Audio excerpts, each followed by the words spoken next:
এইখানে দেওয়া হবে নাকি খাবার? হ্যাঁ, এই যে দা রিফিউজি এখানে দেওয়া হবে।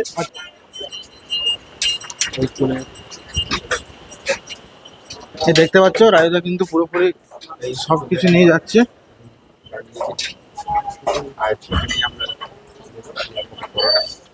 এই যে এখানে হ্যাঁ, এখানে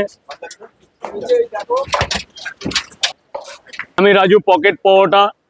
তো লোকে এত ভালোবাসা দিয়েছো, আজকে দেড় লক্ষ পরিবারের ভালোবাসার সাথে যুক্ত হয়েছি। তো এই বিশেষ দিনে আমি একটা মহৎ কাজ করতে চলেছি। মহৎ কাজটা হলো কি, আমি দুষ্ট বাচ্চা কাচ্চাদের হাতে আমার এই পকেট পরোটা তো এতদিন বিক্রি করেছি, তো আমি আজকে দুষ্ট বাচ্চা কাচ্চার মুখে পাতে খাবার তুলে দিতে চলেছি। এখানে আমি বাড়ি থেকে পরোটা, আলুর তরকারি ভালো করে স্পেশালভাবে তৈরি করে এনেছি, প্লেট আছে, তাদের জল আছে।